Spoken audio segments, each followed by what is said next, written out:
Ladies and gentlemen, this is Joe's Classic Video Games, back with another cool arcade game video for you this evening. Check out what we've got in our arcade right now. I shouldn't say our arcade, in our store right now. This is Sega's 1998 Daytona 2 Power Edition arcade game. And it is cool. We got this in a while back, got it in on trade from a gentleman. It had some issues. We filmed a big long video of us repairing it and going through some things, and the board needed repair that we had to send it off to get it repaired. So if you have Sega games that have problems, go check out iRepairSega.com. Pretty self-explanatory, but the gentleman there, Ken,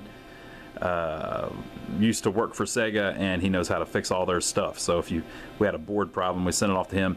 He fixed it. The thing looks great, plays great, and we're filming a little video for you folks so you can enjoy it as we have been enjoying it all day long.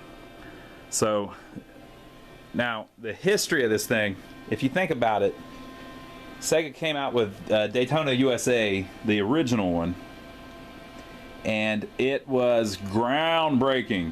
Just a super fun game. All of the players loved it, and it made a fortune. The operators loved it too because it made a fortune.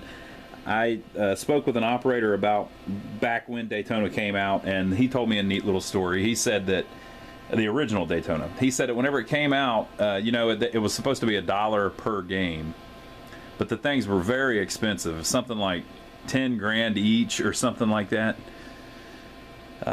for each side of the game, you know, and you kind of needed two linked together. And so he didn't want to buy them. He thought, oh, that's crazy, it's way too much money. And the guy that he knew bought them and just made a fortune off of them. I mean, they're making over $1,000 a week each, stuff like that, whenever they first come out, because it's $1 a play, and people are just playing the crap out of them. So he ended up buying some, and he made a fortune off of them too. So he said it was really a well-earning game, but it was so expensive that everybody was kind of reluctant to buy it. But once a couple guys bought it and kind of proved that the things really did earn, he got on board too and made a bunch of money off of it. So Daytona was a huge game for Sega.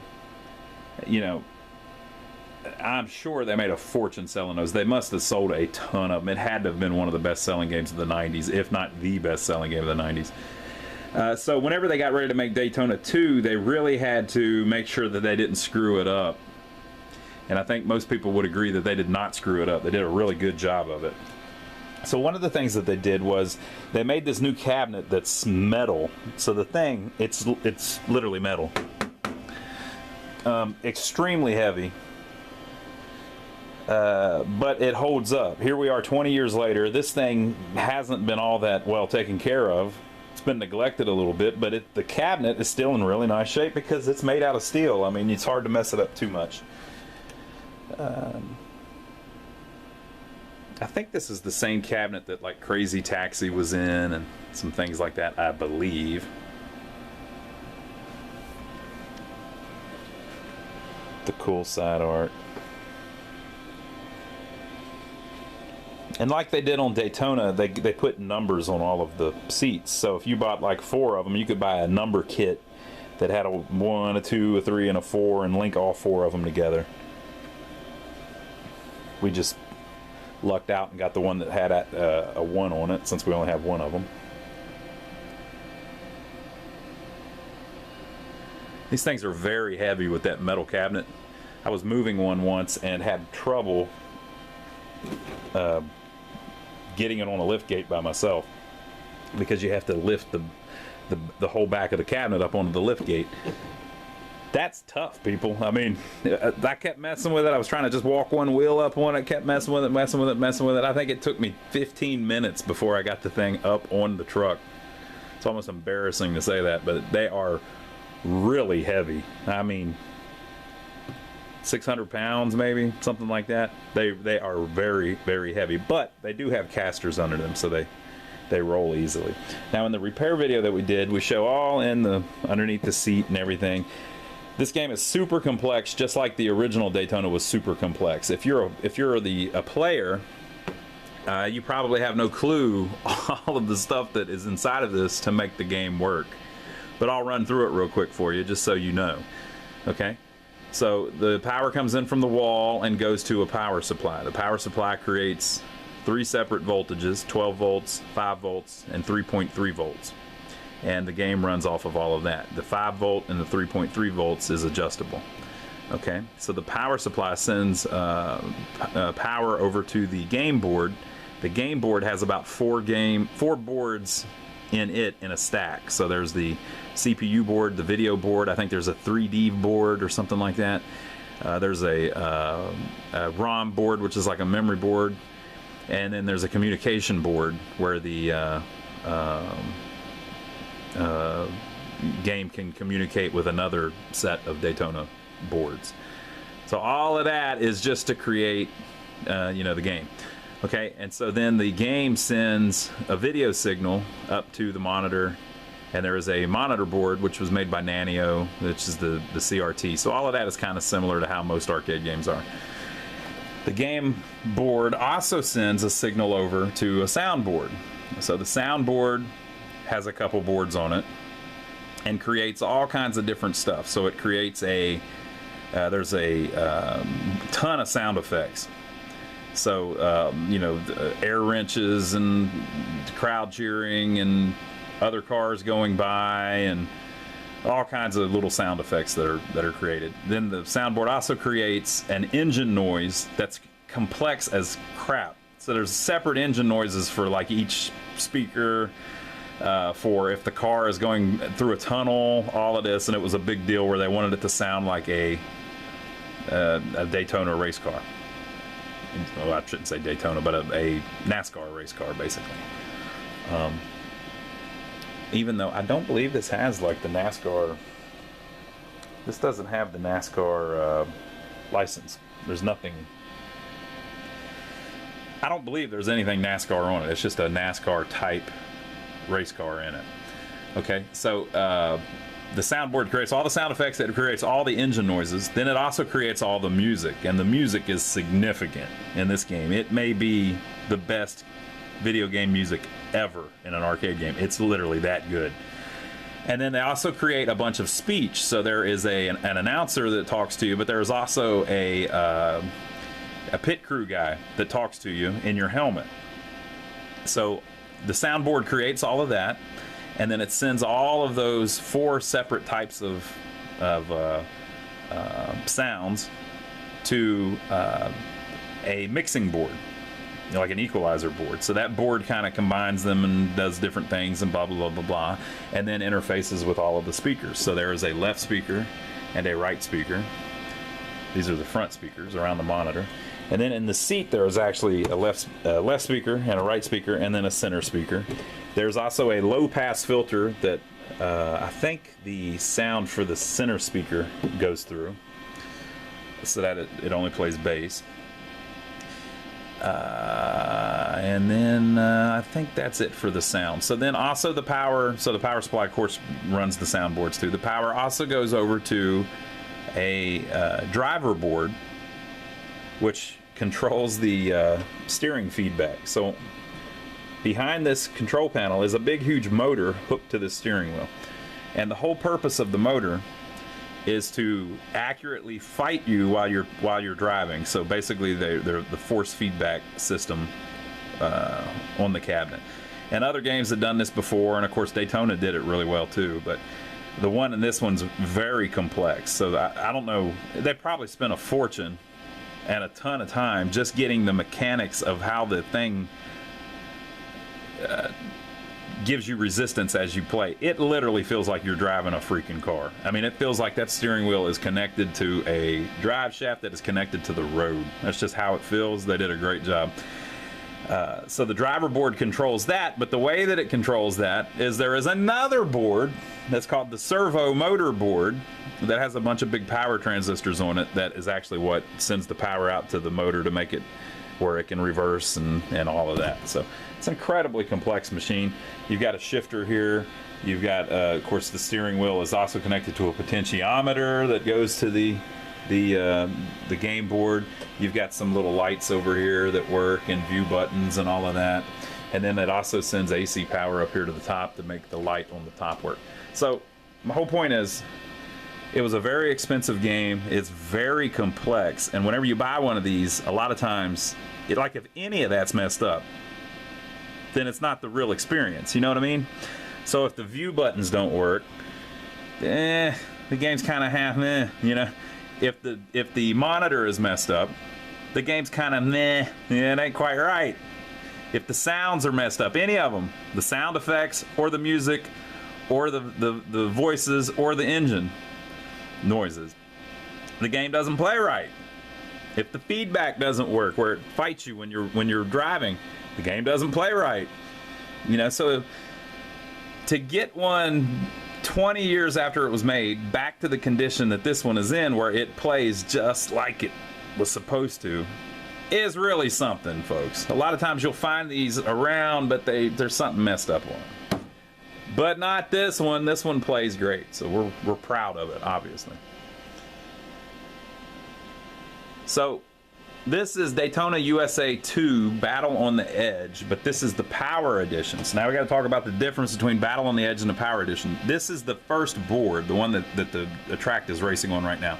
See how it's basically a NASCAR style track. That's only on the Power Edition. On the original Battle on the Edge version, which came out several months before this, was all of these graphics looked different. The stands and stuff were there, but you were in like a big domed area that said something like a jungle world or something like that, and there were waterfalls and stuff. It's crazy. I don't know why they did it. It's really cool. It's really cool, but it's like the racetrack is inside of a huge dome, and this is a 1 mile long racetrack. So all of the graphics are different, and that's how the game was originally released. Well, for whatever reason, Sega decided they didn't like that, so they released this, the Power Edition, and completely changed it. So they changed it where this first track is more of like a racetrack style setup. Maybe they had complaints from operators, or I don't understand why they would do that, but they did. Maybe they wanted something that looked more like, you know, the Daytona Speedway track. I wonder if on that, was it just showing us? Okay, yeah, that's showing the same track. It doesn't show the dome. There's this big, huge dome over it in the Battle on the Edge version.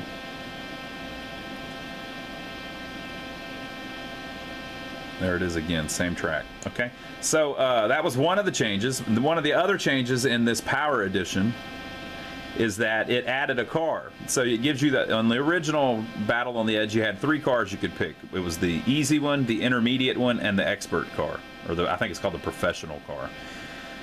And they have different attributes. They have different top speeds that they can reach. The guy comes and hoses them off. They have different top speeds that they can reach, and then all 3 of those cars can be played automatic or with the stick. Well, in this version, in the Power Edition, they added a 4th car, which is the Hornet car, which was your car in the very first game, the original Daytona game. And whenever it highlights that, it says for Hornet fans. So you can drive the original car on these tracks. This game has 3 tracks that you can drive on, which I believe the original one had 3 tracks as well. But there's 3 tracks that you can drive on.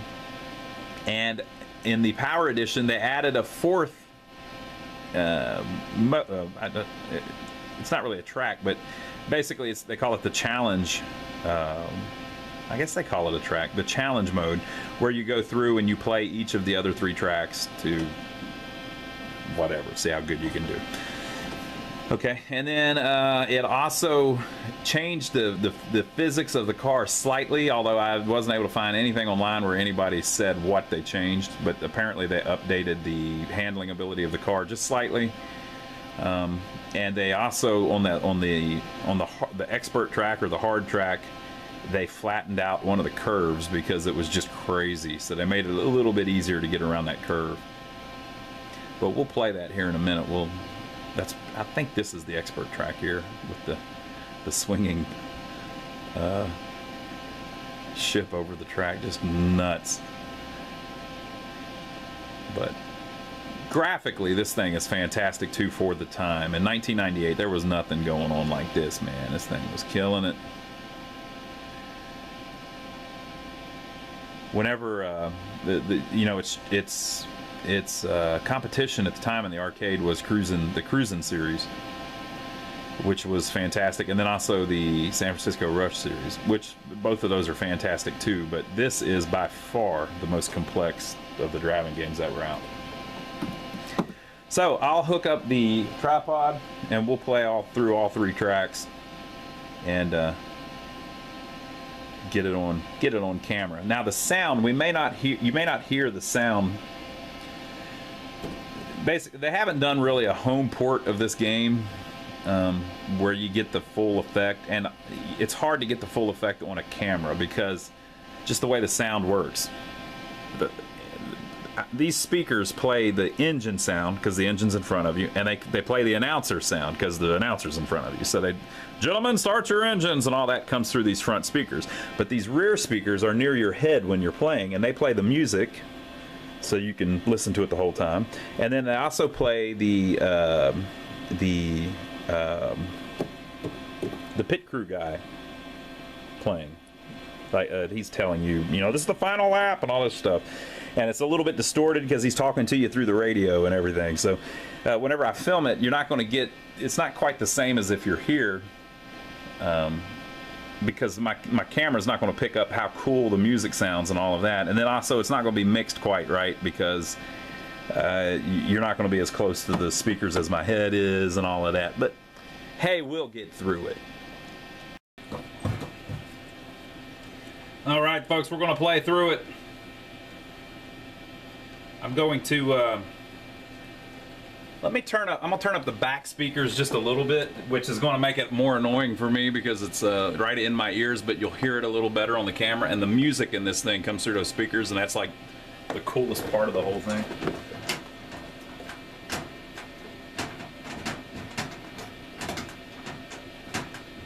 Well, if I can get it open. All right.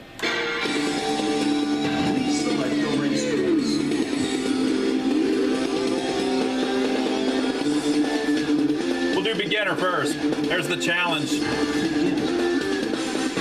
select the level of the car. This is the car from the first one. Well, we'll do the normal car. And I'm going to do automatic. I know everybody does stick, but we'll do automatic.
place. That's pathetic. Your place 12.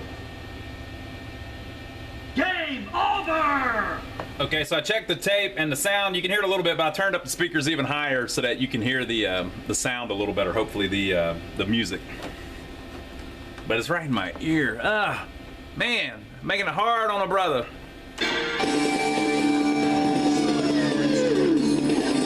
We're gonna do advanced.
Ninth.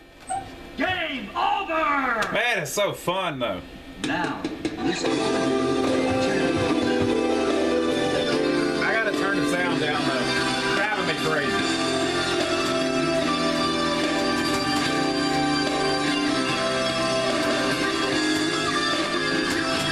Well, I get my damn key to work.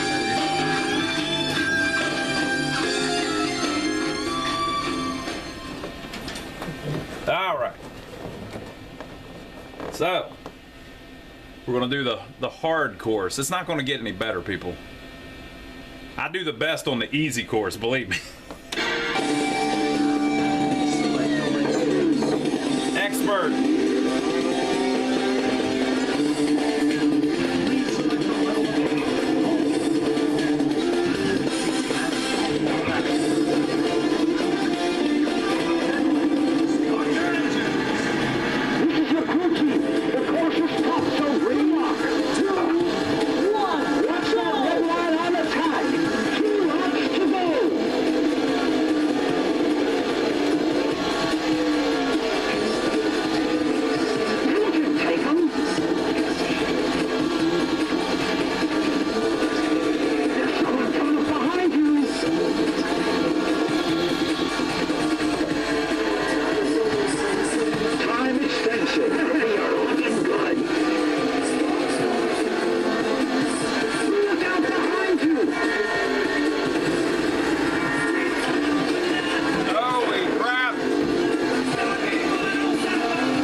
7.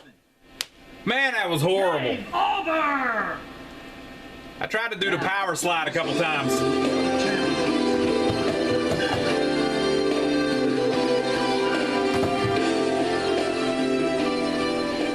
All right, we're gonna do the second track again.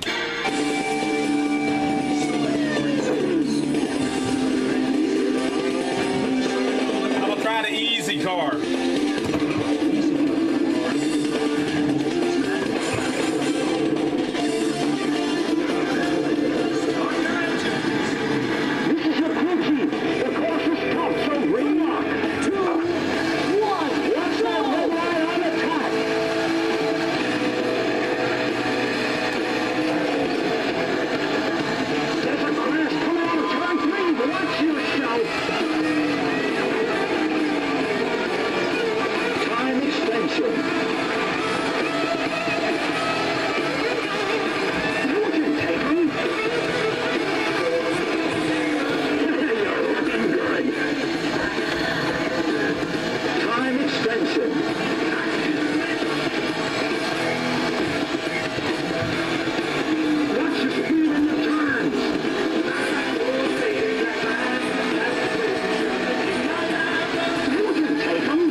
place 6th. You can't do good on this game if you can't power slide. Over! So I'm gonna have to keep practicing until I can get those damn slides down.